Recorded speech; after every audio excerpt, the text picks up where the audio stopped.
ولا تحسبن الذین قتلوا، جو اللہ کے راستے میں قتلوا شہید ہوئے، فی سبیل اللہ امواتا، انہیں مردہ گمان بھی نہ کرنا، بل احیاء عند ربہم یرزقون، وہ اپنے رب کے ہاں زندہ ہیں اور اپنے رب کے ہاں انہیں رزق بھی دیا جاتا ہے۔ جو شہید ہیں جنہوں نے اپنی جان کا نذرانہ اسلام کے لیے پیش کیا، بانی اسلام کی عزت اور بقا کے لیے اپنی جان کا نذرانہ پیش کیا، تو میرے رب نے کہا کہ انہیں مردہ گمان بھی نہ کرنا، ان کے بارے میں مردہ خیال بھی اپنے دل میں نہ لے آنا، مردہ گمان بھی نہ کرنا، بل احیاء، بلکہ وہ زندہ ہیں، عند ربہم، اپنے رب کے ہاں، وہم یرزقون، اور انہیں رزق بھی دیا جاتا ہے۔ اسی لیے تو میرے مصطفیٰ کریم نے فرمایا، حضرت ابو ہریرہ رضی اللہ تعالیٰ عنہ بیان کرتی ہے کہ حضور صلی اللہ تعالیٰ علیہ وسلم نے فرمایا، واللہ میرا دل چاہتا ہے رب کے بارگاہ میں، رب کے راستے میں، اللہ کے دین کے راستے میں قتل کیا جاؤں، ثم اقتل، قتل کیا جاؤں، ثم احیا، پھر زندہ کیا جاؤں، ثم اقتل، پھر شہید کیا جاؤں، ثم احیا، پھر زندہ کیا جاؤں، ثم اقتل، پھر قتل کیا جاؤں، ثم احیا، پھر میں زندہ کیا جاؤں، اللہ کے دین کی سرفرازی کے لیے، اللہ کے دین کو ہر انسان کی تک پہنچانے کے لیے حضور صلی اللہ تعالیٰ علیہ وسلم خود فرماتی ہیں، میں یہ پسند کرتا ہوں کہ اللہ کے دین کی سر بلندی کے لیے، دین کی سرفرازی کے لیے مجھے قتل کیا جائے میدان جہاد میں، اور پھر مجھے اللہ زندگی دے، میں پھر قتل کیا جاؤں، پھر میرا اللہ مجھے زندگی دے، میں پھر قتل کیا جاؤں، پھر میرا اللہ مجھے زندگی دے اور میں پھر قتل کیا جاؤں اسلام کے لیے،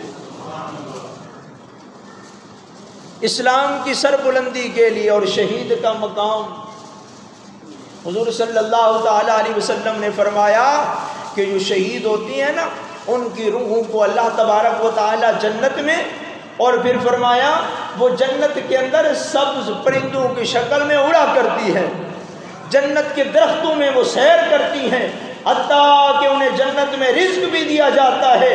یہ اس وقت یہ آیت کریمہ نازل ہوئی جب احد کا معرکہ پیش آیا نا، تو جب صحابہ کرام شہید ہوئے، 70 صحابہ شہید ہوئے، تو ان میں سے پھر کچھ مخلص صحابہ کے ساتھ بھی منافق بھی تھے اس وقت میں۔ ان منافقوں نے یہ کہا کہ اگر یہ نہ جاتے، ہماری بات مان لیتے، اگر یہ مدینہ سے باہر نہ نکلتے تو ہو سکتا یہ نہ مارے جاتے، آج ہماری طرح ہمارے بچوں میں موجود ہوتے، ہماری طرح عیش کرتے۔ اللہ نے انہیں جواب دیا، وَلَا تَحْسَبَنَّ الَّذِينَ قُتِلُوا فِي سَبِيلِ اللَّهِ، جو اللہ کے راستے میں قتل کیے جائیں انہیں مردہ گمان بھی نہ کرنا، بل احیاء عند ربہم، وہ اپنے رب کے ہاں زندہ ہیں اور انہیں رزق بھی دیا جاتا ہے۔ اور یہ آیت کریمہ سورہ آل عمران آیت نمبر 154 کا آخری جز فرمایا، قُلْ لَوْ كُنْتُمْ فِي بُيُوتِكُمْ لَبَرَزَ الَّذِينَ كُتِبَ عَلَيْهِمُ الْقَتْلُ إِلَى مَضَاجِعِهِمْ وَلِيَبْتَلِيَ اللَّهُ مَا فِي صُدُورِكُمْ، اے محبوب فرما دیو، اگر وہ لوگ جو اپنے گھروں میں، وہ لوگ جو گھروں سے نکل آتے ہیں، وہاں سے وہ لوگ لکھا جا چکا تھا ان کا قتل ہونا، اپنی قتل گاہوں کی طرف ضرور نکل کر آتے۔ جب منافقین نے یہ بات کہی نہ جاتے تو اللہ تبارک و تعالیٰ نے فرمایا، یہ کون کہتا ہے بھلا جو گھر سے نہ نکلے، میدان جنگ میں نہ جائے اور اپنی زندگی کی ضمانت دے سے؟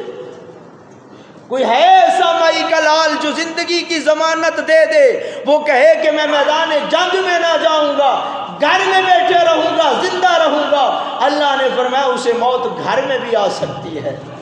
یہ زندگی اور موت تو میں اللہ کے ہاتھ میں لکھی ہوئی ہے۔ یہ کون کہہ سکتا ہے کہ جو میدان جہاد میں جائے اور قتل ہو جائے؟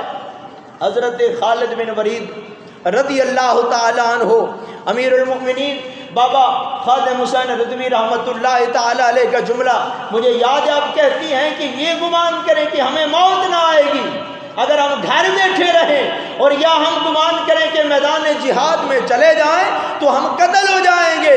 حضرت خالد بن ولید رضی اللہ تعالیٰ عنہ، آپ کے جسم کا کوئی حصہ ایسا نہیں تھا جو زخم سے چور چور نہ ہوا ہو، مگر آپ کو جب موت آئی تو اپنے گھر اپنے بستر کے اندر آئی، بستر کے اوپر آئی۔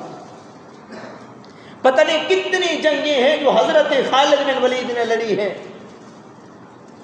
سوچ و بچار سے کہیں زیادہ جنگیں میدانوں کے اندر حضرت خالد بن ولید، اتنا سارا قد، چھوٹا سارا، علماء کرام بیان کرتی ہے چھوٹا سا قد حضرت خالد بن ولید کا، مگر جب تلوار میدان جہاد میں چلاتے تو کافروں کی گردنیں اس طرح کٹتی ہوئی نظر آتی جس طرح گاجر اور مولی کٹے جاتے ہیں، چھوٹا سا قد۔ حضرت خالد بن ولید نے کسی پوچھا، اے خالد بن ولید یہ مارکہ کیا ہے، یہ وجہ کیا ہے کہ جس بھی میدان میں جاتے ہو، جدھر بھی جاتے ہو، کافروں کی صفوں کی صفیں الٹ کے رکھ دیتے ہو؟ حضرت خالد بن ولید فرماتے، لوگوں یہ میرا کوئی کمال نہیں، اپنے سر سے اتاری ٹوپی اور اس ٹوپی کے اندر میرے حضور کا بال مبارک تھا، حضور کا بال مبارک حضرت خالد بن ولید نے اپنی ٹوپی میں سلا ہوا تھا۔ صحابہ نے پوچھا وجہ کیا؟ حضرت خالد بن ولید نے اپنے سر سے ٹوپی اتاری، اتار کر کہا، لوگوں یہ میرا کوئی کمال نہیں، یہ نبی کے بال کا کمال ہے، یہ نبی کے بال مبارک کا کمال ہے، یہ میرے اندر کوئی جرت ہے۔ انسان کون ہوتا ہے؟ حضرت خالد بن ولید رضی اللہ تعالیٰ عنہ حد سے زیادہ، شمار سے زیادہ جنگوں میں شرکت کرنے والے، مگر جب موت آئی تو گھر کے اندر اپنے بستر پہ آئی، یہ کوئی نہیں کہہ سکتا۔ اسی لیے تو اللہ تبارک و تعالیٰ نے فرمایا، یا ایھا الذین آمنوا لا تکونوا کالذین کفروا وقالوا لاخوانہم اذا ضربوا، اے ایمان والو ان لوگوں کی طرح نہ ہو جاؤ۔ کن کی طرح؟ ان لوگوں کی طرح نہ ہو جاؤ جنہوں نے کفر اختیار کیا اور جو کہتے تھے اپنے بھائیوں کو جب وہ سفر کرتے یا کسی علاقہ میں یا ہوتے تھے جہاد کرنے والوں میں، اگر وہ ہمارے پاس ہوتے تو انہیں موت نہ آتی۔ اللہ خود فرماتا ہے کیا کہ ان ذالک واللہ یحیی و یمیت، زندگی اور موت دینے والا وہی ہے، زندگی اور موت اللہ کے ہاتھ میں ہے۔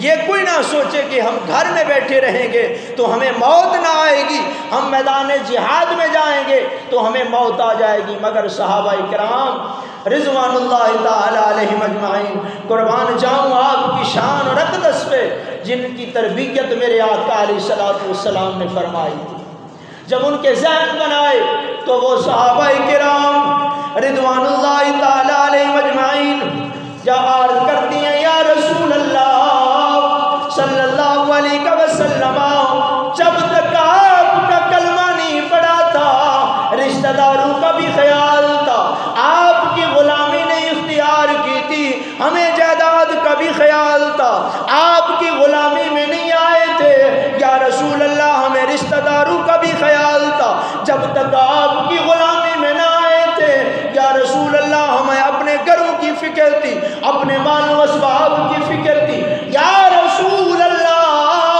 اب کلمہ آپ کا پڑھ لیا ہے، یہ جہان بھی آپ کے حوالے، یہ تن من دھن سب کچھ آپ کے لیے قربان ہے۔ اور پھر ان صحابہ نے کر کے دکھایا۔ یاد رکھنا جب غزوہ بدر کا معرکہ پیش آیا تھا اس وقت صحابہ کی تعداد 313 تھی، اور جب احد کا معرکہ پیش آیا تو صحابہ کرام مسلمانوں کی تعداد 700 تھی۔ 1000 صحابہ، 1000 مجاہدین کا لشکر لے کر میرے مصطفیٰ کریم مدینہ سے بہ رہے تھے۔ کچھ دیر کچھ صبر کرنے کے بعد ان میں تھا ایک عبداللہ ابن ابی منافق رئیس المنافقین. اس نے کہا کہ ہماری بات تو نہیں مانی گئی، لہذا ہم نے میدان جہاد میں نہیں جانا، آپ جائیں. جب یہ واپس ہوئے نا تو حضور صلی اللہ تعالی علیہ وآلہ وسلم کے صحابہ کی تعداد 700 کے قریب رہ گئی، اور مقابلہ تھا 3000 سے. اور اس مقابلے میں حضرت ابو سفیان، یہ بعد میں انہوں نے کلمہ پڑھا، اس وقت یہ مسلمان نہیں ہوئے تھے جب معرکہ احد کا پیش آیا تھا. ابو سفیان کی قیادت میں مکہ سے مشرکین اور یہودی مل کر جو آئے تھے احد کے میدان میں، تعداد 3000 کے برابر تھی. یہاں پہ اب صحابہ کرام رضوان اللہ تعالی علیہ مجمعین نے کہا کہ اس وقت تو اللہ نے ہماری مدد کی تھی جب ہم 313 تھے، آج ہم 700 سے زیادہ ہیں، آج ہمارا اللہ ہماری مدد کس طرح نہیں فرمائے گا. یہاں پہ صحابہ کرام سے ایک اجتہادی غلطی ہوئی. اور دوسری بات، جب مدینہ سے نکلنے لگے مشرکین سے، یہ احد کا معرکہ پیش آنے سے پہلے حضور نے صحابہ سے مشورہ کیا کہ مشرکین ہم پر مدینہ منورہ پر حملہ کرنے کے لیے، چڑھائی کرنے کے لیے آ رہے ہیں. اے میرے صحابہ بتاؤ تمہاری کیا رائے ہے؟ کیا مدینہ کے اندر رہ کر ان کا مقابلہ کیا جائے، اتفاق کیا جائے، یا مدینہ سے باہر نکل کر؟ تو کچھ صحابہ کرام وہ تھے جو غزوہ بدر کے اندر شریک نہ ہو سکے تھے، انہوں نے عرض کیا یا رسول اللہ، میدان بدر کے اندر ہم نے اپنی طاقت کے جوہر نہ دکھائے تھے، آج ہمارے اللہ نے ہمیں موقع دیا ہے، اگر مدینہ کے اندر رہ کر کفار کا، مشرکین کا مقابلہ کریں گے تو مقابلہ نہیں ہوگا، بلکہ میدان جہاد میں جا کر مقابلہ کریں گے تو مقابلہ کہا جائے گا. ہماری رائے یہ ہے کہ مدینہ سے نکل کر میدان کے اندر مشرکین سے مقابلہ کیا جائے. اس وقت میرے مصطفیٰ کریم علیہ السلام کی رائے مبارک یہ تھی کہ مدینہ کے اندر رہ کر مدینہ سے باہر خندقیں کھود کر ان کا دفاع کیا جائے. یہاں پر دوسری مرتبہ صحابہ کرام نے حضور کی نافرمانی کی، اجتہادی غلطی ہوئی صحابہ سے. تیسری مرتبہ جب احد کا معرکہ پیش آیا، اس معرکے کے اندر حضور نے 50 صحابہ کرام کو حضرت عبداللہ بن جبیر کی قیادت میں کہا کہ وہ سامنے پہاڑ ہے اور اس پہاڑ کے دامن میں ایک درہ ہے، اس درے کے اوپر جا کے بیٹھ جاؤ، جو کوئی بھی دشمن پیچھے سے آئے سو تیروں کی ان پر بارش کر کے انہیں پیچھے کر دینا، تاکہ مسلمانوں پر کوئی پیچھے سے حملہ نہ کر سکے. یہاں پر بھی صحابہ کرام سے اجتہادی غلطی ہوئی. جب میدان صحابہ کرام کے فتح کے آثار نمودار ہوئے، کفار میں بغدر مچ گئی، کفار بھاگنے لگے، تو وہ صحابہ کرام جو پہاڑ کے اوپر بیٹھے ہوئے تھے انہوں نے کہا کہ اب فتح ہو چکی ہے، صحابہ مال غنیمت اکٹھا کر رہے ہیں، چلو اب یہاں پہ رہنے کی ضرورت نہیں، چلے جائیں. حضرت عبداللہ بن جبیر نے کہا نا حضور نے فرمایا تھا اگر یہ دیکھنا کہ ہمیں فتح ہو گئی ہے آپ نے تب بھی نہ ہلنا، اگر یہ دیکھنا ہمیں شکست ہو گئی آپ نے تب بھی نہ ہلنا، اگر یہ دیکھنا ہماری لاشوں کو کبے پرندے اٹھا کر لے جا رہے ہیں آپ نے اپنی جگہ تب بھی نہ چھوڑنی. حضور کا جب تک کوئی غلام آ کے ہمیں پیغام نہیں دے گا ہم نے نہیں جانا. مگر ان میں سے 40 صحابہ کرام نے کہا کہ اب یہاں رہنے کا کوئی فائدہ نہیں، وہ چلے گئے. اور کفار نے حضرت خالد بن ولید جو ابھی تک مسلمان نہ ہوئے تھے پیچھے سے آ کر مسلمانوں پر حملہ کیا، اور یہ فتح جو ہے شکست میں تبدیل ہونے لگی. مگر میں قربان جاؤں وہ صحابہ جو ایمان کے پکے تھے، جن کے اوپر اللہ نے اولئک کتب فی قلوبہم الایمان وایدہم، جن کے دلوں پہ اللہ نے خود ایمان لکھ دیا تھا، وہ مخلص صحابہ تھے، مومن صحابہ تھے. یاد رکھنا اگر صحابہ سے یہاں پہ اجتہادی غلطیاں ہوئیں، ایک ہی میدان کے اندر صحابہ نے غرور کیا کہ ہم تعداد میں زیادہ ہیں اب ہمیں کوئی مغلوب نہیں کر سکتا. صحابہ نے کہا یا رسول اللہ مدینہ کے اندر رہ کر نہیں باہر جا کر مقابلہ کیا جائے. یہاں پہ صحابہ نے اپنا جبر دکھایا، اور وہاں پہ جب صحابہ کو میرے حضور نے مقرر فرما دیا کہ ہلنا نہیں، مگر صحابہ نے یہ سمجھا کہ اب فتح ہو گئی ہے، انہوں نے اپنی جگہ چھوڑ دی. اب وہ فتح شکست میں تبدیل ہونے لگی، مگر اللہ تبارک و تعالیٰ نے جو صحابہ سے اجتہادی غلطیاں ہوئی، وہ چونکہ پکے مومن تھے، آگے پیچھے حضور کی حمایت میں لڑے بھی تھے، اپنے مال بھی قربان کیے تھے، اپنے بچوں کو بھی قربان کیا تھا، اپنی جان کی بازی بھی ان صحابہ نے لگائی تھی، تو اللہ نے فرمایا وَلَقَدْ عَفَا اللَّهُ عَنْهُمْ إِنَّمَا اسْتَزَلَّهُمُ الشَّيْطَانُ بِبَعْضِ مَا كَسَبُوا، شیطان نے انہیں بہکایا، وہ غلطیاں کر بیٹھے۔ وَلَقَدْ عَفَا اللَّهُ عَنْهُمْ، اللہ نے ان کی وفاداری کے بدلے، اللہ نے ان کے مخلصانہ جذبے کے تحت، اللہ نے ان کی وفاداری کے جذبے کے تحت، جنہوں نے پہلے بھی قربانیاں دی، جنہوں نے پہلے بھی اپنے بچے قربان کیے، اپنی جائیداد قربان کی، وہ صحابہ مخلص صحابہ ہیں۔ اللہ نے فرمایا وَلَقَدْ عَفَا اللَّهُ عَنْهُمْ، میں نے ان سب کو معاف کر دیا ہے۔ اور وہ صحابہ جن کے متعلق اللہ نے فرمایا وَالْعَادِيَاتِ ضَبْحًا فَالْمُورِيَاتِ قَدْحًا فَالْمُغِيرَاتِ صُبْحًا، وہ صحابہ جن گھوڑوں پر بیٹھتے ہیں، ان گھوڑوں کے پاؤں کے نیچے جو دھول بڑھتی اڑتی ہے، وہ دھول ان صحابہ کے گھوڑوں کے ناکوں میں جاتی ہے۔ اللہ نے فرمایا اس دھول کی قسم ہے، جب میدان جہاد میں گھوڑے دوڑتے ہیں، گھوڑے تھک جاتے ہیں، ان کے سینے سے ہاں کی آواز نکلتی ہے، اللہ نے اس آواز کی نکلنے کی قسم اٹھائی۔ جب یہ گھوڑے میدان جہاد میں دوڑتے ہیں، ان کے سم پتھر پہ پڑتے ہیں، پتھر لگتے ہیں صحابہ کے گھوڑوں کے سموں سے، اور لڑنی کے جیسے چنگاریاں نکلتی ہیں۔ اللہ نے فرمایا مجھے ان چنگاریوں کی بھی قسم ہے۔ وہ مخلص صحابہ تھے، انہوں نے جان کی پرواہ نہ کرتے ہوئے، اپنے بچوں کی پرواہ نہ کرتے ہوئے، اپنی جان کی پرواہ نہ کرتے ہوئے، اپنی جائیداد کی پرواہ نہ کرتے ہوئے، اپنے مال و اسباب کی پرواہ نہ کرتے ہوئے حضور نے دل کو بلایا تو صحابہ نے لبیک کہا، حضور نے رات کو بلایا تو صحابہ نے لبیک کہا۔ یہ صحابہ ان صحابہ میں سے ایک صحابی رسول بھی ہیں، ام رسول بھی ہیں، شیر خدا بھی ہیں، شیر مصطفیٰ بھی ہیں، سید الشہداء کا لقب جنہیں ملا میرے حضور کی زبان سے، حضرت سیدنا امیر حمزہ رضی اللہ تعالیٰ عنہ۔ یہ امیر حمزہ رضی اللہ تعالیٰ عنہ، ان کے اسلام لانے کا واقعہ بہت لمبا ہے، مگر میں مختصراً کہتا چلا جاؤں کہ حضرت امیر حمزہ رضی اللہ تعالیٰ عنہ حضور کے چچا اور رشتے میں حضور کے رضائی بھائی بھی لگتے ہیں۔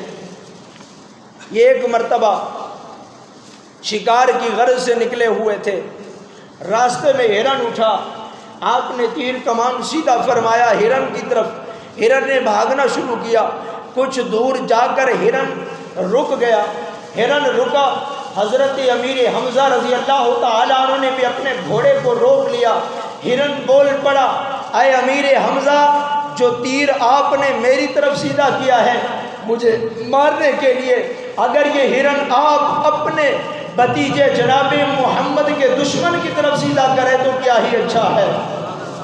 حضرت امیر حمزہ رضی اللہ تعالیٰ عنہ حیران ہو گئے کہ وہ جانور بھی بولنے لگ گئے، جانور کو بھی بولنے کی طاقت کس نے دی؟ جانور بھی بولنے لگ گئے، جانوروں کو بولنے کی قوت گویائی کس نے عطا فرمائی؟ بولو اونچی آواز سے، جانوروں کو بلانے والا کون؟ بے زبانوں کو زبان دینے والا کون؟ عزت و ذلت دینے والا کون؟ ٹھر جاواں تھوڑے نام، ٹھر جاواں، قربان تھی اللہ اکبر۔ حضرت امیر حمزہ رضی اللہ تعالیٰ عنہ بڑے متعجب ہوئے کہ یہ جانور بولنے لگا۔ حضرت امیر حمزہ نے پوچھا، ماجرا کیا، اس جانور نے کہا اے امیر حمزہ آپ کا بھتیجا جناب عبداللہ کا لخت جگر جناب محمد صلی اللہ علیہ وآلہ وسلم کو آپ کے بھائی ابو جہل نے تبلیغ اسلام کی خاطر اللہ کے کلمے کی سرفرازی کی خاطر اللہ کا پیغام پہنچانے کی خاطر ابو جہل نے آپ کے بھتیجے جناب محمد کو نعوذ باللہ من ذالک برا بلا بھی کہا. آپ کے سر پہ کمان بیماری محمد کا سر لولوہان کر دیا. اے حمزہ میرا شکار کرنے کی بجائے اپنے بھتیجے محمد کے دشمن کا جا کے شکار فرمائے. حضرت امیر حمزہ رضی اللہ تعالیٰ عنہ واپس لوٹے. گھر میں بیٹھے ہی تھے حضرت امیر حمزہ رضی اللہ تعالیٰ عنہ گھر میں بیٹھے ہی تھے. آپ کی خادمہ نے کھانا پیش کیا. ایک لقمہ توڑا. آپ کی خادمہ سامنے بیٹھی تھی. آپ نے لقمہ توڑا, ابھی منہ میں نہ ڈالا تھا کہ وہ خادمہ زار و قطار رونے لگ گئی. حضرت امیر حمزہ نے پوچھا رونے کی وجہ کیا ہے؟ تو وہ خادمہ کہتی ہے اے امیر حمزہ یہ بتاؤ کہ محمد آپ کا کون لگتا ہے؟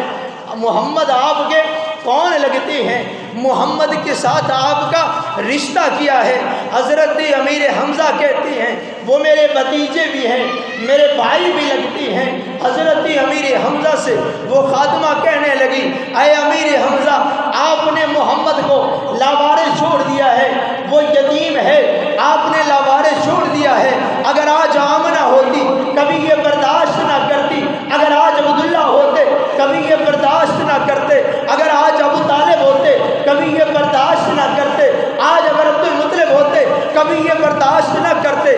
امیر حمزہ نے کہا بات کیا ہے؟ وہ کہنے لگی اللہ کے دین کی سربراہی کے لیے, اللہ کے دین کا پیغام پہنچانے کے لیے, کلمے کی دعوت دینے کے لیے, رب کا پیغام پہنچانے کے لیے آپ کے بھتیجے محمد نکلے گھر سے, خانہ کعبہ کے قریب پہنچے, لوگوں کو دعوت اسلام دی, کلمہ پہنچایا, لوگوں سے کہا لوگوں قولوا لا الہ الا اللہ تفلحون, پڑھ لو کامیاب ہو جاؤ گے.